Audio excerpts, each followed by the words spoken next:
Well, I'm sitting down at the park doing a little outdoor talking this time. In the car anyway, at a little lake.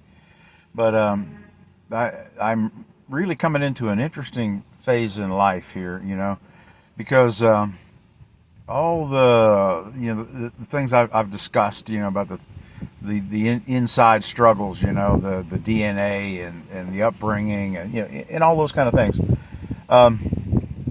And fighting all the time, drinking, drugs, all that. Well, it's gone now.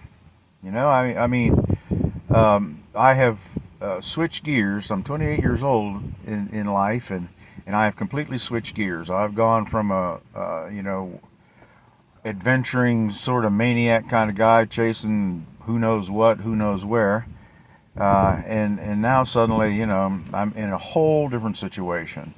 I've my mind has changed, my spirit's changed, everything has changed now, and I got a baby, and I got to go through the custody battle with his mama, and all that stuff. So so life is totally different. Mr. Carefree and crazy suddenly has to get real. Life has to get serious. So I moved. God told me you moved to Manassas where your mama can help you, and I did, and she did. She's very, very, always was very, very good to me, very kind, and so now I'm starting again. I'm starting a new life, new area, new everything.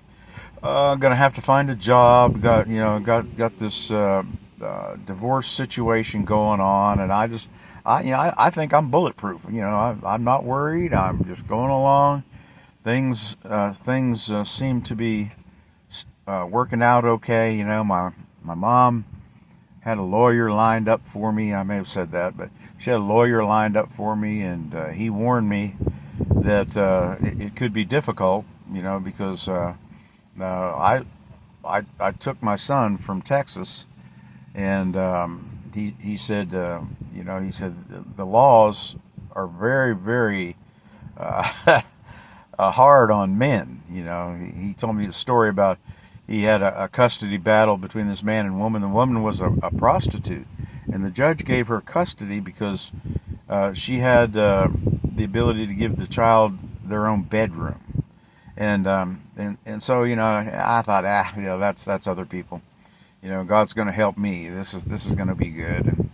And so we went to the lawyer and all that, and ended up that got a court date for later on, and I'm just trying to get life on track here. I got a lot going on, and so I ended up getting a job in the apartment complex I was living in, because I didn't even have a car. I didn't have a car. I didn't have a way to get back and forth to work, and I thought, boy, this would be convenient if I could just work at home. And that was my work at home back then. Now they do it on computers. But so I ended up I got a job, and it was pretty amazing too, because I had been fired from a job just less than a year before, and so I thought, oh, I don't know, with this. And I went down there, and there was a guy named Bob, was the manager of the apartment maintenance division, and he just stopped mid-interview, and didn't ask me about my past, didn't ask me about those circumstances that would have been gulp for me. He just said, I don't know why, but I'm going to hire you. You got a job. And I said, well, oh yeah. He said, yeah. He said, you got a job. And so I started. A couple days later I started, and 3 or 4 days later he got fired. I don't know what the circumstances were, but he got fired. And so now, now I'm on track. I think, man, I got a job, and my dad had an extra car, so I just used his car. I put my little tools in it and drove around this big apartment complex that I worked in, using that like my truck, and I had to teach myself, I didn't know a whole lot about maintenance at all. The only mechanical real experience I had was being a machinist and working on cars and stuff. So, I just had to hustle. I knew I had to hustle. I had the job. and I wasn't going to lose it. And I put an effort in that job. I mean, an effort. I wasn't going to mess up. I was slow because if you don't know, you're slow. You don't have experience, you're slow. So I worked through my breaks and lunch, and I would leave the apartment that I was working on open. Then after work, I would go back there and work for free because I was so slow. I just went back there and made it look like I was producing more.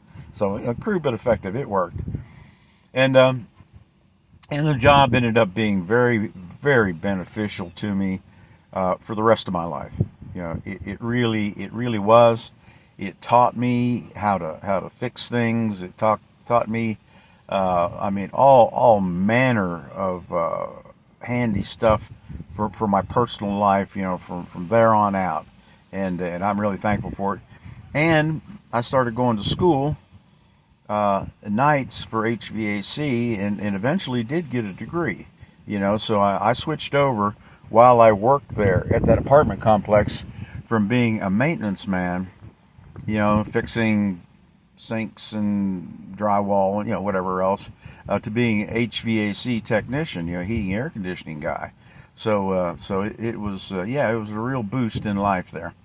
But so I'm trying hard to get on track, and I got to find a church, and I'm my sister Donna, she somehow got saved somewhere along the line. Like just a few days before I got there, she was driving down the road, and and she stopped some little Pentecostal church and got saved. So she wanted to go to church too. So we started looking for church, and we went. Oh my goodness, all kinds of churches: Baptist, Presbyterian, Pentecostal, or just on and on. I don't know all the churches. And then I had a parade of people coming to the door.